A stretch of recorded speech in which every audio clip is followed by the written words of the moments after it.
This is Jess Infante, the Brewbound reporter. I am coming to you from my home in Salem, Mass. It's a pretty nasty day out here, rainy, gray, drizzling. Sorry if the light's not great in my house. Sorry if you hear any noise interference from the wind coming in off the harbor. Like I said, really gross out there. But my guest today is Andrew Nadeau. He is a senior financial advisor at Stonehearth Capital Management, right down the road from me in Danvers, Massachusetts. But today he's joining us from his home in Kennebunk, Maine. Hey, Andrew. Hey, Jess, how are you today? I'm pretty good. How are you?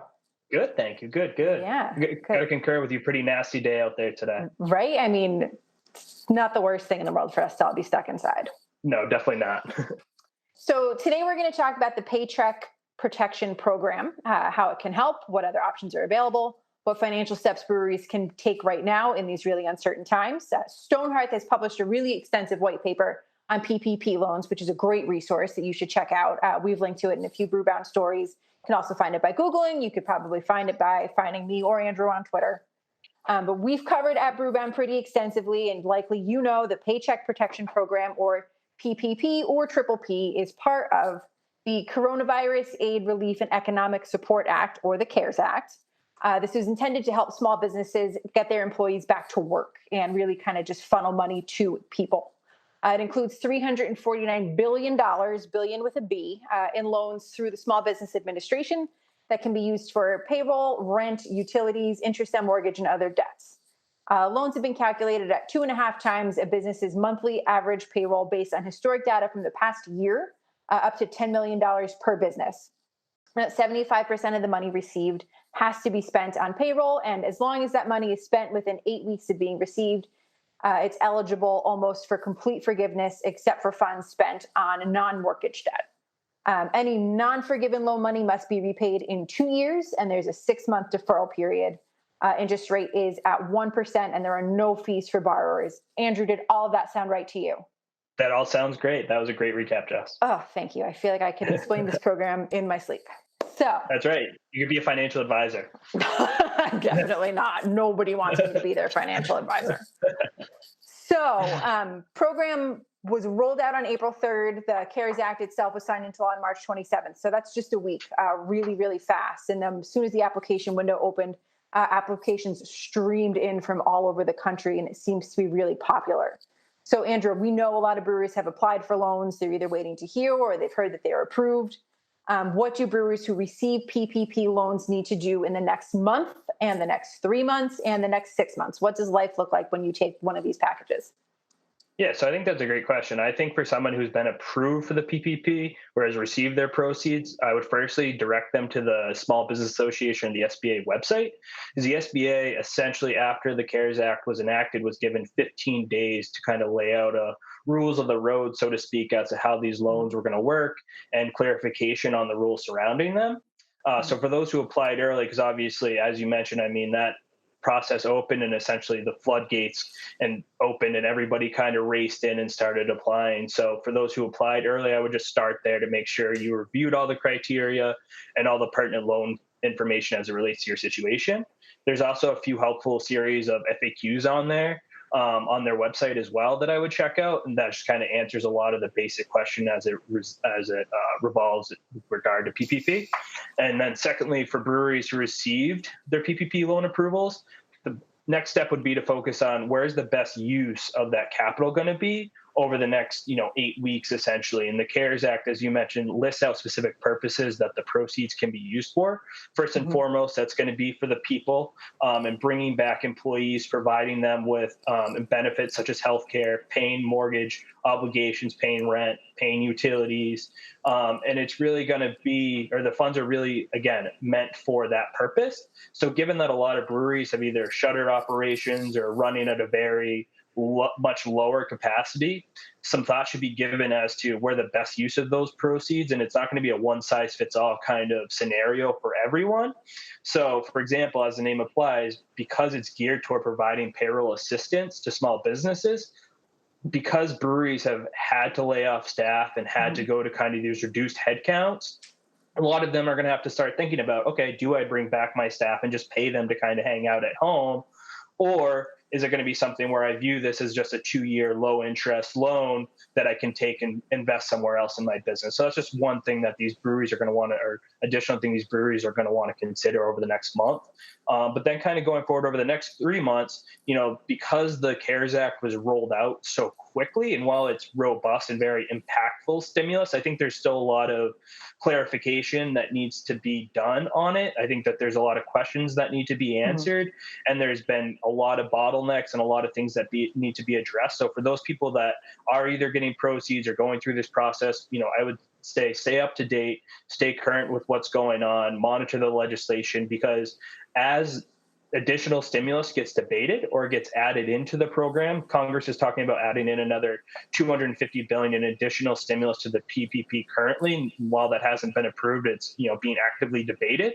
And again, this might provide an additional ability for these businesses to get additional capital. But as these things happen, I could just see that clarification could be provided on some of these rules, or it could further expand these rules. So it's just something to be aware of, because as you look towards repayment and things like that, it could just affect your particular situation. And then as you kind of approach from 3 months out to 6 months out, what you're going to want to start thinking about is you're going to want to go back to your commercial loan partner, whoever originated this loan for you, and say, okay, based on my situation, what is the portion of my loan that is forgivable? Is it 100%? Is this going to turn into a grant from the SBA, or is it going to be 25% forgiven, 75%, whatever that is? And they need to review those terms of those loans. As you mentioned, it's going to be a 2-year loan with a 1% interest rate. So it's a very short turnaround window, because you're talking about a 6-month delay period where essentially no payments have to be made directly to the principal, but interest payments still have to, or interest is still building up, inside of the loan. So once that 6 months turns around, you're going to have to start making these payments, but these breweries are going to have to be prepared and start analyzing, how is this going to affect their operations once, hopefully we do resume some normalcy and start getting back to real life here, as to, what are these payments going to look like? How is it going to impact my business? And how do I have to be prepared to kind of have this built into it? Because again, there's still a lot of, is this fully forgivable? Is it not? And again, that's going to come back to whoever your banking partner is, and you'll just have to work with them to make sure you understand the terms of that. But I would definitely be doing that over the next 6 months, because again, 6 months from now, those payments are going to start being due. Great. So keep on track of things, pay attention to the news, keep in touch with your lender. Just basically, that all makes a lot of sense. Be a good citizen. So this has been a lot of money given out, but there was a lot of interest. Is it too late for anyone who didn't get their application in to get that application in right now? So it isn't too late to apply for a loan, but time, I would say, is definitely running out. As of Saturday, so April 10th, the SBA was reporting that it approved more than 725,000 loans, and out of the 349 billion available, there was 182 billion that was already spoken for. Wow. So while I mentioned before that there is additional stimulus potentially coming down the pipeline, that isn't anything of a given right now. So if you do need funding and you are in need of an assistant, I would strongly encourage to contact whoever your local financial institution is that you work with. Just inquire to see if they are actively underwriting these loans, or to see if they can refer you to an institution that is. Great. Now, there's a few different forms of aid that are available. So there's these PPP loans like we've talked about, but there's also something called economic impact disaster loans. And these are two different things that come with two different strings attached, different rules, different eligibilities. Is there a situation in which you think it makes more sense for someone to say, you know what, I'm not sure that I'll be able to bring my staff back on as the PPP requires? Is it more logical for them to take the EIDL now? Yeah, so I would say for somebody that is trying to think about, because I don't think that there's ever going to be a situation where you can't say that no situation is never unique, in the sense that there's always going to be a situation like that arises, I guess I would say. But I think the important distinction to think about first and foremost with EIDL, is that it's not exclusive from PPP, meaning that a brewery that applies for PPP can't apply for EIDL. You can apply for both, essentially. Okay. EIDL is actually something that's been available from the SBA for a long time. All the CARES Act did was simply kind of expand what it could cover. but it also let down the guards of a couple of things. So the loans with the EIDL are longer term. They're 30-year. You're looking at a rate of 3.75%. Now the proceeds are still supposed to be used for the same thing. So think about keeping the lights on, utilities, debt obligations, paying people, all those, basic kind of business expenses are what these proceeds are supposed to be used for. Now, for those businesses that, because as we talked about, or, as you kind of think about, a lot of tap rooms operate on a system where a lot of employees are either part-time or they're not being paid essentially as full-time employees or earning a salary.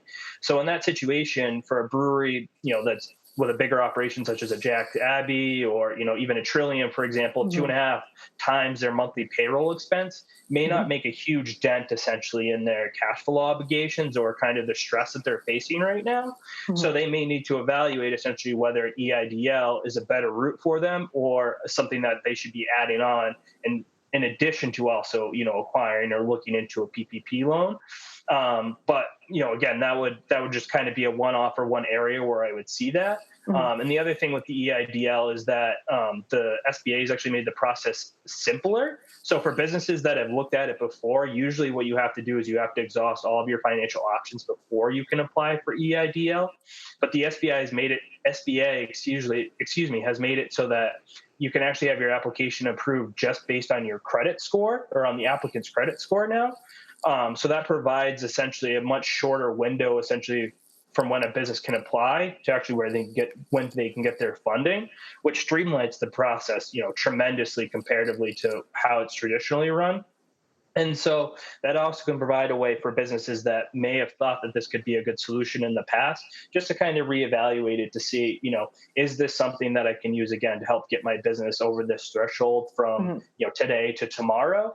But at the same time, using it for just general business purposes. It can't be used for refinancing existing debt, as well as looking to, acquire additional fixed assets, expanding the business, acquiring a new canning line, whatever it may be. So it's just some considerations to give if you are looking to go down that path.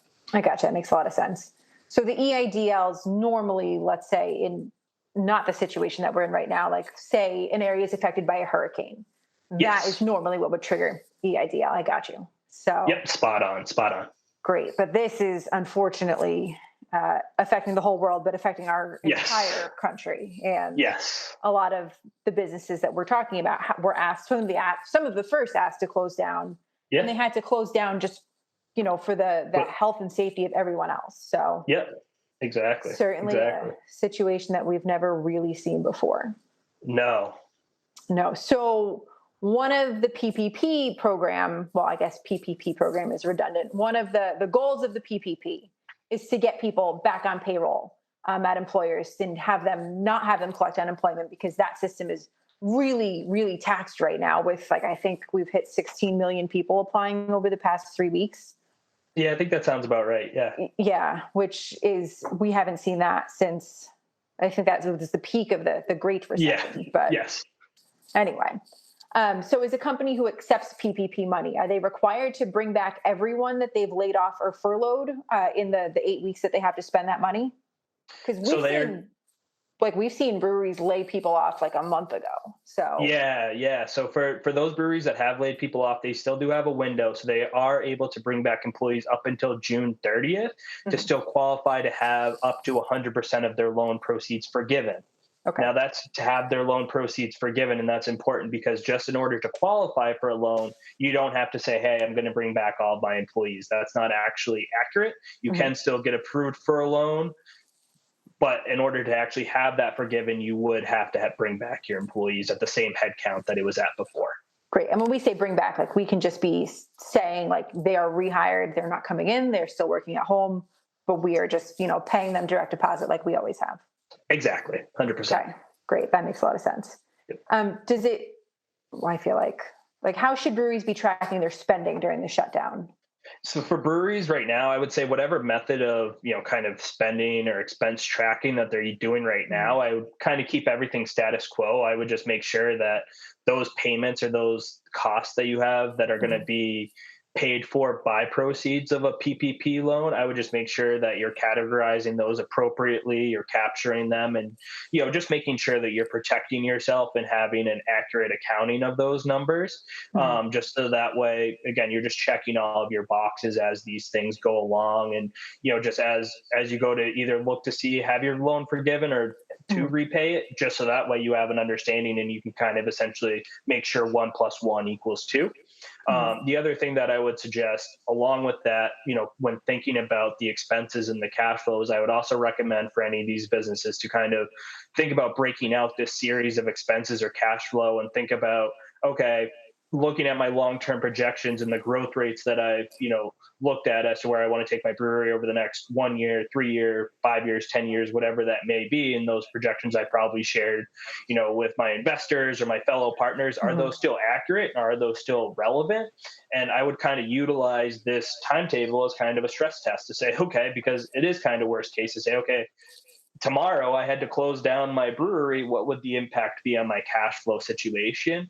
And I think that, that's essentially the scenario we're living in right now. So I think for those business owners, it can kind of provide an eye-opening analysis, but it will also kind of help put things in perspective to say, if things continue down this road, if we get a situation where we do all kind of go back to work or we go back to normalcy, and then COVID reemerges, what is the picture going to look like at that point as well? So it's just kind of, again, preparing yourself and just setting yourself up for the best chance of success, I guess I would say.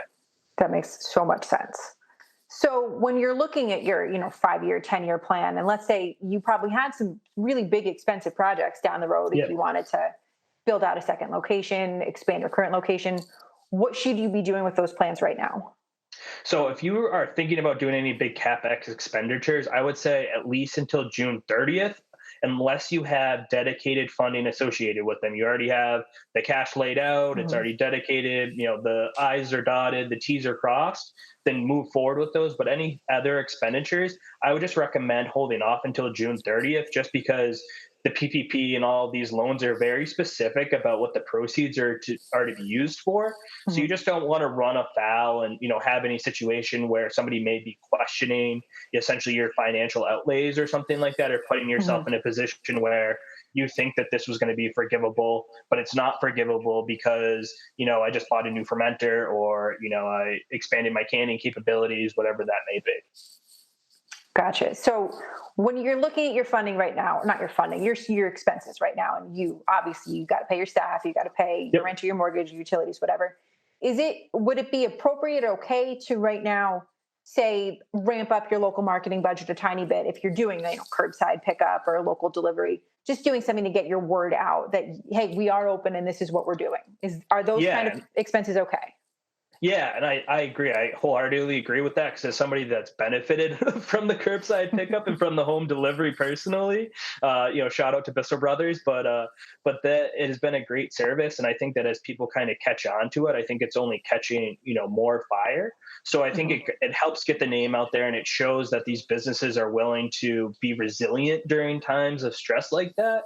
And I think it's just going to kind of, because everyone's kind of locked up inside right now. So there's this really pent up demand of these people that want to get out to these places. So really Mhm. showing what you can do during these times, it really resonates with people. And I think if those little things that you can do, I think if you can continue to drive that, and especially if you're already going to have to bring back staff and pay them anyway, why not try to, enhance your presence in the community a little bit more? Right. I've heard from quite a few people who have been doing these, curbside and delivery, and they're getting like customers that had never even heard of them before. Because I Yeah. think people are just looking for who can I support locally? I really need a friggin' beer right now. How can I get one? Like, Exactly.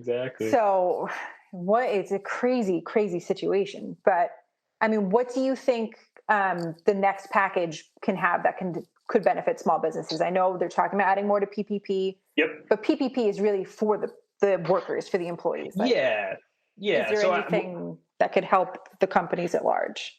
So I think that's what it would be. I think the next rounds of stimulus would be look to further expand the criteria as to what the funds could be utilized for. To Hmm. say, okay, this can be used for additional, expenditures, meaning not just, basic business expenditures of, rent and utilities, but can be used to help support any, essentially scheduled capital expenditures, can be utilized to help you fund ongoing liabilities in the Hmm. sense of, any, ongoing litigation that may be occurring, funding costs such as increasing employee headcount, so bringing on maybe more employees or something like that. Hmm. um, I could see a bunch of things in terms of where this could go, but I think probably the biggest thing is going to be just additional stimulus for people. I think it's is going to be the big thing is going to be the increase in the PPP, but then I think the further kind of clarification of the rules and the regulations as to who the rules are going to cover and who's going to be impacted in regard to forgiveness. I think that's going to be a big thing because I think that's going to help answer a lot of the questions that are out there and provide a lot of clarification. And Hmm. then I think outside of that, I think the bigger thing is because this essentially, we don't know if May 1st essentially is going to be the day when we're going to start being able to, get back to life as we knew it, before Corona. But let's Hmm. say that it isn't. Let's say that June 30th isn't. Let's say that, Hmm. July 1st isn't.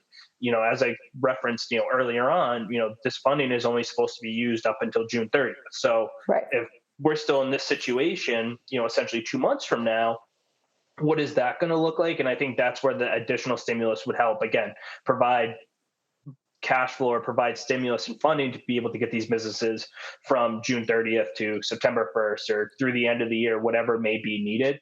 But I think Hmm. the bigger thing is that, the government's there and they're listening and they're trying to help. They're trying to get the funding to the people that need it the most. I think that there just needs to be additional, kind of not clarification, but additional kind of answers provided to the questions that people need so that way they understand the funding fully and what they're getting themselves into. Because when you think about it, a lot of the people that applied for PPP originally when the window opened, they just essentially went in on April 3rd not knowing essentially what the rules of the road were going to be. They just knew that they needed the funding. So I think just again having an understanding of that, knowing what the stimulus is for, providing more clarification on Hmm. that, further expanded stimulus, meaning to cover more than just basic, business operations, as well as, just supporting these businesses past June 30th are going to be the big things.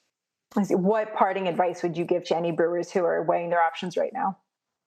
So for any breweries weighing their options right now, what I would say is I would, contact whoever your local financial partner is. I would evaluate, essentially your options as they relate to what your cash flow situation looks like and what your business situation looks like, and just evaluate because not each situation is the same.